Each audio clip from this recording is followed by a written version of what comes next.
आप सभी प्यारे बच्चों का स्वागत है चैनल पे। और मैथमेटिक्स 1 का जो क्वेश्चन पेपर है बीपीयूटी का, जिसका कोड RMA1A001 है, वो हम लोग सॉल्व कर रहे थे। और जिसमें कि हमने क्वेश्चन नंबर 1 कम्प्लीटली सॉल्व कर लिया था, A to J सारे क्वेश्चन इसके कर लिए हैं, और क्वेश्चन नंबर 2 में A और B कर लिया था। थोड़ा सा मुझे मिसअंडरस्टैंडिंग होगी, मुझे लगा कि जो आपका पेपर है वो 18 अप्रैल को है, सो 18 अप्रैल तक ये यहाँ तक ही हो पाया था, तो इस वजह से उसके आगे मैंने सॉल्व नहीं किए क्वेश्चन।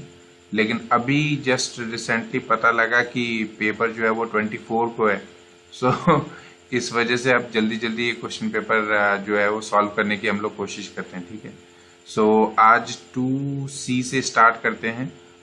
कुछ क्वेश्चंस आपके इसमें शायद गलत भी दिए हैं, जैसे अभी मैं बताता हूँ 2C में ही गलती है, इस क्वेश्चन में थोड़ा सा मिस्टेक है। इसको अपन देख लेंगे और साथ ही साथ कोशिश करेंगे कि आगे DEFG जो है ये भी इसी वीडियो में सॉल्व कर लें। तो चलो फिर शुरू करते हैं बिना किसी देरी के।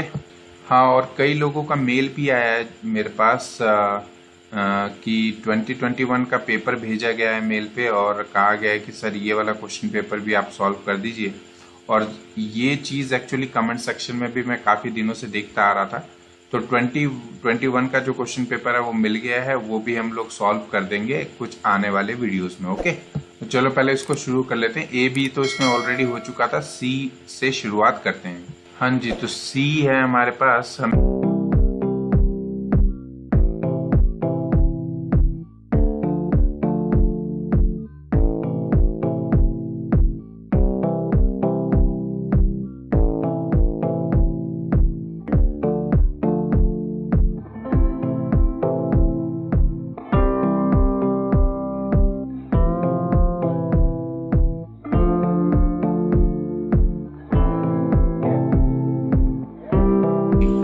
अगर मैं प्रूव कर दूं कि इसका जो लैप्लास है वो ये है, तब भी हमारा ये सॉल्यूशन प्रूव हो जाएगा। ठीक है, लेकिन आगे अभी करते हैं इसको। इस क्वेश्चन में थोड़ा सा मिस्टेक है, यहाँ पे actually it should be 4a raise to 4। अभी हम लोग सॉल्व करेंगे तो ये चीज आपको पता लगेगी आगे जाके। तो चलो फिर सॉल्व करते हैं। तो मैं क्या करने वाला हूं, अभी लैप्लास निकालूंगा इस क्वांटिटी का, और हम देखेंगे वो लैप्लास क्या इसके इक्वल आ रहा है। 2s² upon s raise to 4 plus it should be 4a raise to the power 4। ठीक है, तो चलो इसका लैप्लास अभी अपन निकालते हैं। इसको हम ऐसे भी लिख सकते हैं, Laplace of cos hyperbolic 80 sine 80 plus Laplace of sine hyperbolic 80 cos 80। ठीक है, तो मैं इसका पहले लैप्लास निकालता हूं, फिर इसका लैप्लास निकालता हूं, फिर दोनों के लैप्लास को मैं क्या कर दूंगा, सम। तो मेरे पास ये चीज आनी चाहिए। ठीक है, तो पहले इसका लैप्लास निकालते हैं। ओके जी, तो इसका लैप्लास कैसे निकालेंगे बताइए। सो इसके लिए आप क्या कर सकते हो, आपको ये पता ही होगा कि कॉस हाइपरबोलिक 80 को मैं कैसे लिख सकता हूँ, e raise to the power 80 plus e raise to minus 80 upon 2। ठीक है, और साइन हाइपरबोलिक 80 क्या होता है भाई, साइन हाइपरबोलिक 80 होता है e raise to power 80 minus e raise to minus 80 upon 2। ठीक है, कॉस हाइपरबोलिक 80 की प्लेस पे ये सब्सटीट्यूट कर रहा हूं, तो देखो क्या।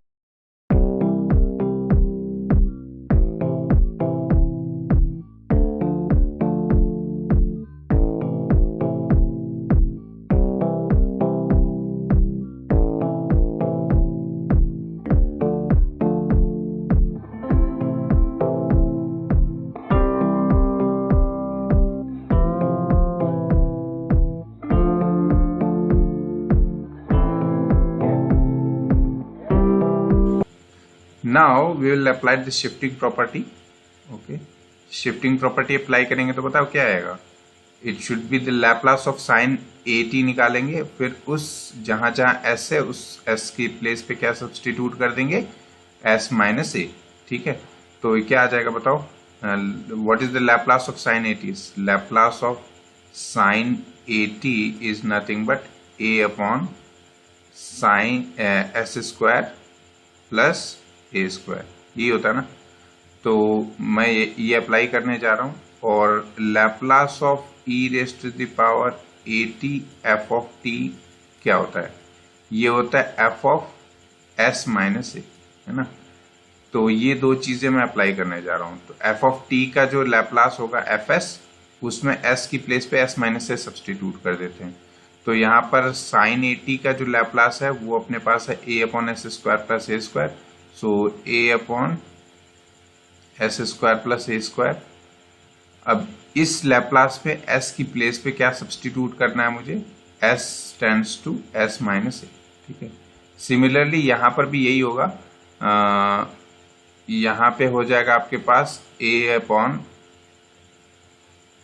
S square plus A square, and यहाँ पे आप सब्सटीट्यूट करोगे S tends to S plus A, because यहाँ पर E raise to the power क्या है, माइनस ए। ओके, सो देखो फिर क्या रिजल्ट आता है अपने पास। हाँ जी, तो ये आ जाएगा अपने पास रिजल्ट जब s की जगह s माइनस ए सब्सटीट्यूट करेंगे और s की प्लेस पे s प्लस ए सब्सटीट्यूट करेंगे, ठीक है। तो ये तो हुआ Laplace of cos hyperbolic eighty sine AT. अब लैप्लास ऑफ और क्या निकालना था मुझे, sine hyperbolic AT cos AT. अब ये बताओ क्या आएगा, ये आ जाएगा अपने पास साइन हाइपरबोलिक एटी, मैंने बताया ना क्या लिखना है, यहाँ देख सकते हो आप, लिखा है मैंने साइन हाइपरबोलिक एटी की प्लेस में क्या लिख सकता हूँ, E raise to AT minus E raise to minus AT upon 2। Okay, और सो इस तरीके से मैं लिख सकता हूँ। अब वही सेम चीज जो मैंने पहले किया था वही यहाँ पर वापस से कर दे रहा हूँ मैं।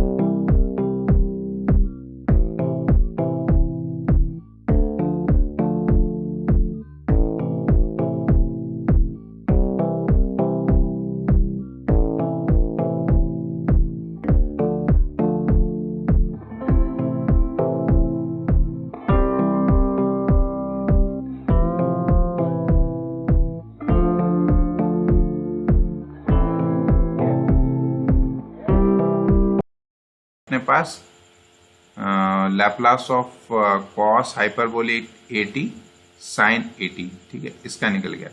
और ये जो निकला है this one is for sine Laplace of sine hyperbolic AT cos AT, ठीक है। तो इन दोनों को जो सम करना है, सम करने के बाद जो रिजल्ट आएगा वही हमारा आंसर होगा।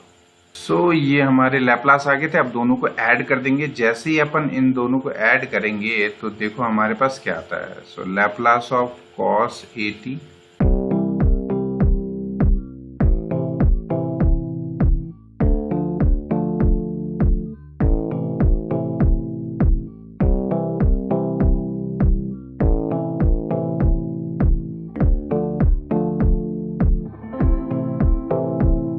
आप देखो यहाँ से ध्यान से a upon S minus A whole square plus A square है।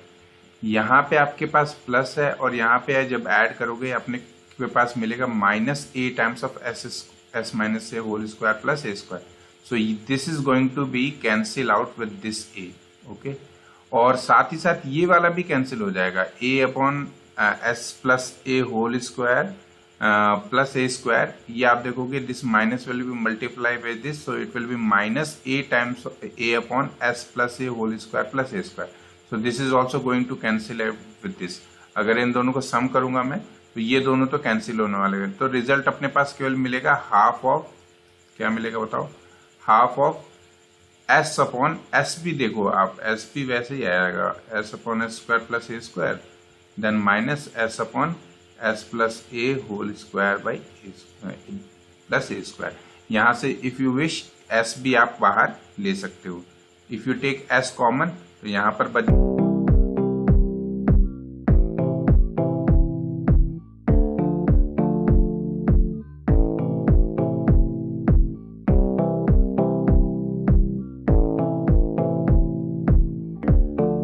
square is going to cancel out with s square. 2a square is also going to cancel out with 2a square. This minus minus will become plus.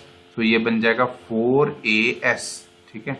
So numerator में तो आपके पास बन जाएगा 4as और s बाहर भी है, तो 4as स्क्वायर अपॉन ये रहा 2 है यहाँ पे, तो this 2 is going to cancel out 2a, तो यही 2a यहाँ पे डिवाइड हुआ है, आप अगर ध्यान से देखोगे तो, है ना।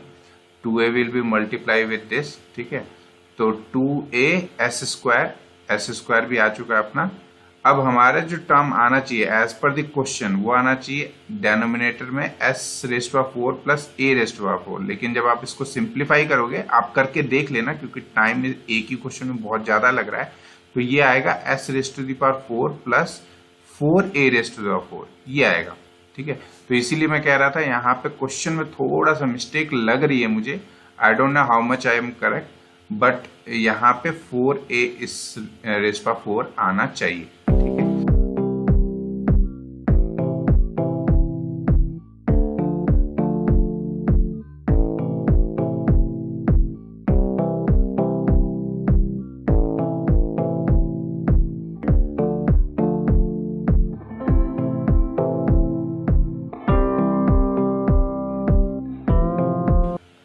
प्लस 4a⁴ और 2 से डिवाइड कर दोगे यहाँ पे, तो ओवरऑल आपको जो प्रूफ करना था वही प्रूफ आपका हो जाएगा, ठीक है। तो चलो नेक्स्ट क्वेश्चन पे चलते हैं। सो 2 का d है हमारे पास, लैप्लास ट्रांसफॉर्म हमें निकालना है किसका, f ऑफ t, जो कि f ऑफ t है 1 माइनस e⁻t अपॉन t।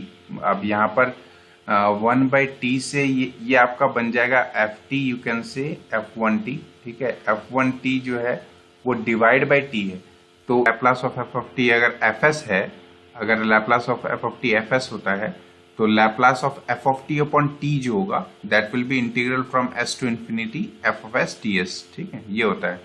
तो हमारे लिए फिलहाल ft जो है, स्मॉल ft, वो ये है। सो स्मॉल, हालांकि कंप्लीट ft दिया हुआ है, we will take it as a f1t। Suppose f1t हमारे पास क्या है, 1 माइनस e⁻t। तो पहले मुझे इसका लैप्लास निकालना पड़ेगा। So Laplace of f1 of t, वो क्या आ जाएगा अपने पास, लैप्लास ऑफ 1 माइनस e⁻t, ठीक है। So Laplace is you know linear property satisfy करती है, तो लैप्लास अंदर अप्लाई हो जाएगा e⁻t। So Laplace of 1 is nothing but 1/s, okay. और लैप्लास ऑफ 1 माइनस e⁻t क्या हो जाएगा, 1/s प्लस 1, ठीक है। सो f1t हमारे पास था, f1t का हमने लैप्लास निकालते हैं, जिस तरह ft यहाँ पर है उसका लैप्लास f(s) है, वह मैंने निकाल लिया है। अब मुझे निकालना है Laplace of f1 of t upon t, मतलब अगर लिखना चाहूँ तो ऐसे लिख सकता हूँ, Laplace of 1 minus e⁻t upon t, ये मुझे निकालना है। तो एज पर दिस अगर इसके साथ कंपेयर करेंगे तो मुझे मिलेगा कि ft यहाँ पर हमारा f1t है, जो कि 1 माइनस e⁻t, और इसका जो लैप्लास होगा उसको इंटीग्रेट करना। तो इसका लैप्लास हम ऑलरेडी निकाल चुके हैं, क्या निकाला हमने, 1 minus s 1 minus 1 upon s minus 1 upon s plus 1। इसको इंटीग्रेट करना है फ्रॉम s टू इंफिनिटी और ds, ठीक है। तो इसका इंटीग्रल करेंगे तो ऑब्वियसली 1 अपॉन x ds का इंटीग्रेशन क्या होगा, log ऑफ s, है ना।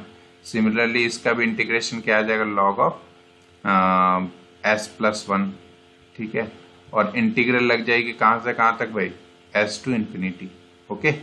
सो you can write this one as, ऐसे भी लिख सकते हैं इसको, log of s upon s plus 1, ठीक है। और उस पे लिमिट लगाएंगे हम s टू इंफिनिटी, ठीक है। सो ऑब्वियसली इन्फिनिटी अगर इस पे सब्सटीट्यूट करेंगे तो this is going to be 0, then minus times of this s apply करेंगे तो log of s upon s plus 1 ही रहेगा। सो इसका जो लैप्लास है, Laplace of f of t क्या आ जाएगा बताओ, Laplace of f of t हमारे पास आ जाएगा माइनस टाइम्स ऑफ, क्योंकि माइनस पे अप्लाई हुआ ना, तो minus times of log of s upon s plus 1, ठीक है। या अगर माइनस पे अप्लाई करते हैं अंदर तो क्या आ जाएगा, log of s plus 1 upon s। तो this is going to be final Laplace of this ft, okay. कोई क्वेश्चंस पूछ सकते हैं कि यहाँ पर मैंने इनफाइनाइट सब्सटीट्यूट किया तो 0 कैसे हो गया, तो आप देख सकते हो, you can right like this one. मैं थोड़ा सा अलग से कर देता हूँ, अगर ये क्वेश्चन आपको समझ आ गया तो you can skip and you can go to the next question, ठीक है। वो थोड़ी देर बाद नेक्स्ट क्वेश्चन होगा, उसको आप देख सकते हो अगर आपको ये चीज समझ आ गई है तो। जिनको नहीं समझ आया you can see. So log of इसको मैं लिख सकता हूँ एस से डिवाइड कर दो ऊपर नीचे, तो 1 अपॉन ये क्या बन जाएगा 1 अपॉन 1 बाई एस, ठीक है। अब इसमें s tends to infinity apply करूंगा, limit s tends to infinity, तो हमारे पास आ जाएगा log of 1 upon 1 plus s tends to infinity क्या होता है भाई, 1 अपॉन इन्फिनिटी क्या होता है बताओ 0, है ना। सो इट विल बिकम log 1, तो log 1 की वैल्यू तो इतना तो पता ही होगा, log 1 की वैल्यू क्या होती है, log 1 इज नथिंग बट 0, इसीलिए infinity upper limit infinity substitute किया तो 0 हुआ, फिर माइनस s अप्लाई करेंगे तो ये आ जाएगा minus log of s upon s plus 1, ठीक है। और माइनस और a इस पे माइनस अगर ऊपर चले जाएगा तो ये इनवर्स हो जाएगा, है ना, s प्लस 1 अपॉन s हो जाएगा, ठीक है। So this is going to be the complete answer of this problem, okay. Next question हमारे पास E है, जो कि है एक्सप्रेस करना है J7/2 को, और ये सिंबल किसका है, that is for solution of bezels differential equation, ठीक है। सो बेजल्स डिफरेंशियल इक्वेशन का सॉल्यूशन रहता है Jn। आई होप ये थोड़ा विजिबल हो रहा होगा आपको कि ये आपका बेजल्स इक्वेशन है ऑर्डर n का, ठीक है, जिसका सॉल्यूशन आप निकालते हो तो ये निकलता है Jn, जिसमें से J आप क्योंकि ये क्वेश्चन आप देख रहे हो तो डेफिनेटली ये आइडिया रहेगा आपको कि ये है क्या, तो जिसमें से n की वैल्यू अगर इंटीजर नहीं है, नॉन इंटीग्रल वैल्यू है, तो उसके लिए आपका ये सॉल्यूशन है। और इसमें जब n इक्वल टू हाफ डालूंगा तो हमारे पास J हाफ की वैल्यू ये आती है, ठीक है। तो इसको हम नोट कर लेंगे, J हाफ की वैल्यू ये होती है square root 2/πx sign x, ठीक है। और J माइनस हाफ की वैल्यू जो होती है वो होती है square root 2/πx cos x, ठीक है। इन दो वैल्यू को आपको ध्यान रखना है अगर आपको एक्सप्रेस करना है J7/2 पे। तो कुछ रिकर्सिव रिलेशन है उसको भी आपको देखना पड़ेगा, और उस रिकर्सिव रिलेशन में हमें हाफ माइनस हाफ 3/2 5/2 सब्सटीट्यूट करेंगे, J 5/2 J 3/2, तो हमें J7/2 मिलेगा। तो वो भी मैं आपको दिखा देता हूँ। ये आपको शायद विजिबल हो रहा होगा कि ये कुछ रिकर्सिव फॉर्मूले, देखो भाई रिकर्सिव फॉर्मूले बेसल्स के और लेजेंडर्स के दोनों ही बहुत इंपॉर्टेंट है, हमेशा उनके आने के चांसेस रहते हैं, ठीक है। कई बार इनका प्रूफ आ जाता है, कई बार इन्हीं को प्रूफ करने के लिए आ जाता है कि J1/2 ये 3/2 ये हो सकता है। उसी तरह यहाँ पे इस बार J7/2 एक्सप्रेस करने के लिए बोला है, तो 7/2 एक्सप्रेस करना है तो it is a recursive relation, तो इसमें पिछले दो टर्म्स पे जो चीजें डिपेंड कर रही है उन फॉर्मूले को यूज करेंगे। तो फिलहाल ये वो फॉर्म है जिसको अपन यूज करेंगे आगे के J 1/2 और -1/2 है तो J 3/2 को यूज कर सकते हैं, यहाँ पे J 5/2 को यूज कर सकते हैं एंड सो ऑन। तो आगे जाके मुझे 7/2 मिलेगा, तो इसको मैं यूज करने वाला हूँ। तो यहाँ पे आप ये फॉर्म देख रहे हो Jn+1 x equal to 2n/x Jnx minus Jn-1x। अब यहाँ पर n की वैल्यू, सपोज n की वैल्यू मैं हाफ डाल दूं तो ये बन जाएगा J 3/2 की value, J 3/2 is equal to 2 into 3/2, okay, upon x multiply by Jn की प्लेस पे आ जाएगा J half of x minus Jn-1, मतलब हाफ -1, ये आ जाएगा माइनस हाफ ऑफ x, ठीक है। तो आप ये देखो ऊपर ये टर्म बन रही है completely. So this is sorry, मैंने n की जगह 3/2 लिख दिया है, n की जगह मैं हाफ ले रहा हूं, तो यहाँ पे फॉर्मूले भी n की जगह क्या होगा हाफ। तो this 2 is going to cancel out, तो ये बच जाएगा 1 upon, this is going to be 1 upon x। तो यहाँ पर देखो 1/x लिखा हुआ है, और उसके बाद J 1/2 और J -1/2।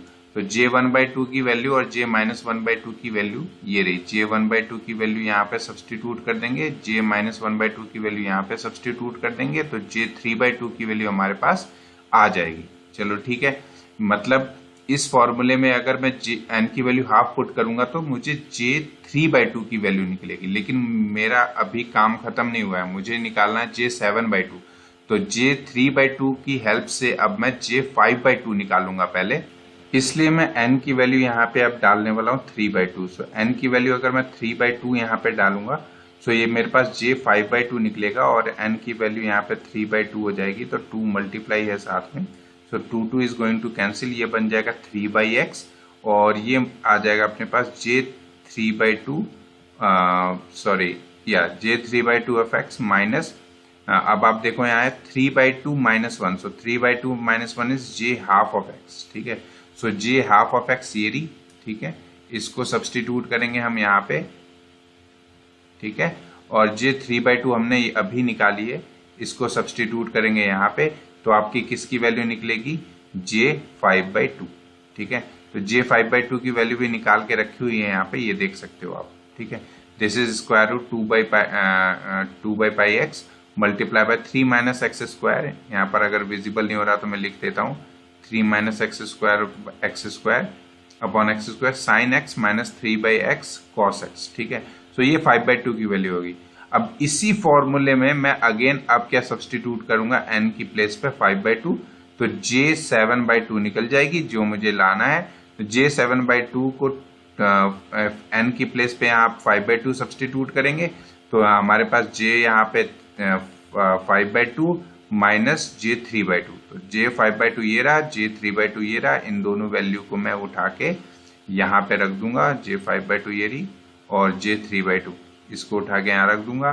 तो what ever the final solution जो भी आएगी that will be the solution of this problem, ठीक है। अब आ जाते हैं f पे। f का क्वेश्चन आपका डिफरेंशियल इक्वेशन पे बेस्ड है। D square plus 60 plus 8y equal to क्या है, e raise to the power -2x sine 2x। अब इसको सॉल्व करना है, तो इसके this is non homogeneous differential equation with constant coefficient, तो इसके दो सॉल्यूशन निकलेंगे। एक आपका निकलेगा कॉम्प्लीमेंट्री फंक्शन और दूसरा क्या निकलेगा आपका पर्टिकुलर इंटीग्रल। सो पहले फॉर कॉम्प्लीमेंट्री फंक्शन के लिए हमें ऑक्सिलरी इक्वेशन पता होना चाहिए। सो ऑक्सिलरी इक्वेशन क्या होगा, अगर हम कॉम्प्लीमेंट्री फंक्शन में क्या एज्यूम करते हैं कि y equal to e raise to the power mx solution होगा, तो जब इसको यहाँ पर सब्सटीट्यूट करेंगे तो हमारे पास ऑक्सिलरी इक्वेशन क्या निकलेगी, m square plus 6m plus 8 equal to 0, ठीक है। सो m की वैल्यू यहाँ से क्या निकल रही है हमारे पास, -2 एंड -4। करके देख लेना आप, श्रीधराचार्य फॉर्मूला लगा सकते हो यहाँ पे। सो आपके पास जो m की वैल्यू आ जाएगी -2 और -4 आ जाएगा, तो बोथ डिस्टिंक्ट है, रियल है। सो इसका सॉल्यूशन क्या आ जाएगा, YCF कह सकते हो, YC वो आपके पास आ रहा है C1 e raise to the power -2x plus C2 e raise to the power -4x। तो ये दोनों ये हो गया आपका कॉम्प्लीमेंट्री फंक्शन का मतलब होमोजीनियस पार्ट का सॉल्यूशन। अब पर्टिकुलर इंटीग्रल कैसे निकालेंगे, yp इक्वल टू क्या रखेंगे, e raise to -2x sine 2x upon ये आ जाएगा नीचे fd मतलब function of d square plus 6d plus 8, ठीक है। और इसके बाद तो क्या आएगा बताओ, e raise to the power -2x will come out of the integral और साइन 2x को अभी इंटीग्रल के अंदर ही रहेगा और d रिप्लेस हो जाएगा d -2 से। So d -2 whole square plus 6d -2 plus 8, ठीक है। सो क्योंकि यही होता है ना पर्टिकुलर इंटीग्रल में, अगर आपके पास e raise to the power ax fx कुछ ले लो, जैसे ये है fd है, सॉरी नीचे d है आपके पास fd। सो यहाँ पे आपके पास e raise to the power ax out of the integral रह जाएगा, f ऑफ x जो है वो तो रहेगा अंदर ही और f of d plus a से रिप्लेस हो जाता है ना। तो ये थोड़ी शिफ्टिंग प्रॉपर्टी टाइप है ये प्रॉपर्टी, ठीक है। तो यही मैंने अभी यूज किया है यहाँ पे।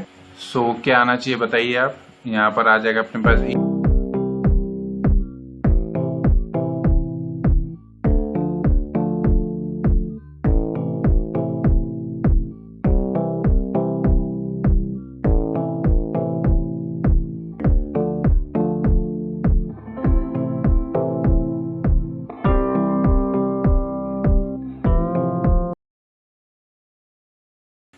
अपने पास आ गया d square plus 2d। Now sine 2x है जो कि पर्टिकुलर इंटीग्रल के अंदर है, तो साइन ए एक्स अगर होता है sine a x upon f of d square होता है, तो मैं रिप्लेस कर देता हूँ डी स्क्वायर को माइनस ए स्क्वायर से, ठीक है। तो जब माइनस ए स्क्वायर से इसको रिप्लेस करूंगा तो यहाँ आ जाएगा -4, ठीक है। इसको यहीं पे लेफ्ट हैंड साइड में कर देते हैं इसके आगे, ओके, ताकि सब एक ही पेज पे हो जाए। सो अपने पास क्या आ जाएगा, e रेस्ट और -2x तो है ही, साइन 2x अपॉन क्या आ जाएगा बताओ, दैट विल बी -4 ना, तो 2d-4 ऐसे लिख लो डायरेक्ट, ठीक है। तो 2 बाहर ले लेते हैं अब, तो यहाँ बच जाएगा d और इट विल बी -2, ठीक है। सो अब इसको कैसे करेंगे, इसके लिए आपको रैशनलाइज करना पड़ेगा, d+2 और d-2 से मल्टीप्लाई करेंगे तो अपने पास आ जाएगा e रेस्ट और -2x अपॉन 2, तो d+2 अपॉन, या नीचे हो जाएगा d² -4, ठीक है। और मल्टीप्लाई में आपके पास sin 2x है। फिर अगेन आप मल्टीप्लाई करोगे sin 2x को अप्लाई करोगे इसमें, तो अगेन -4 आ जाएगा। So e rest to power -2x upon 2, so d+2 multiply by sin 2x upon t² की प्लेस पे -4 सब्सटीट्यूट करेंगे तो अपने पास आ जाएगा -8, ठीक है। सो it will B -8 in denominator, और अब न्यूमरेटर में आपके पास स्टिल d+2 है, तो sin 2x अंदर मल्टीप्लाई हो जाएगा, तो ये बन जाएगा cos 2x multiply by 2 plus 2 sin 2x। तो पर्टिकुलर इंटीग्रल अपना हमारा क्या निकल रहा है, ये ओवरऑल इरेज करके फाइनल पर्टिकुलर इंटीग्रल जो है वो मैं लिख लेता हूं। So I have written this, yp is equal to क्या आ जाएगा, e rest to the power -2x upon 2 और -8 मल्टीप्लाई हो जाएगा डिनोमिनेटर में, तो वो हो जाएगा -16, और साथ ही साथ d, जब d ऑफ sin 2x हो जाएगा, derivative of sin 2x with respect to x, so वो हो जाएगा 2 cos 2x, ठीक है, प्लस 2 sin 2x। सो 2 भी आप बाहर ले सकते हो और कैंसिल कर सकते हो यहाँ पे। सो आपका फाइनल yp जो होगा वो हो जाएगा आपके पास पर्टिकुलर इंटीग्रल क्या आ जाएगा, sin 2x अपॉन -2 कैंसिल करोगे -8 and cos 2x plus 2 sin 2x, ठीक है। तो ये हो गया yp, ठीक है, और ये आपका yc। तो कंप्लीट सॉल्यूशन क्या बन जाएगा, y is equal to yc plus yp, मतलब particular integral plus complementary function, ठीक है।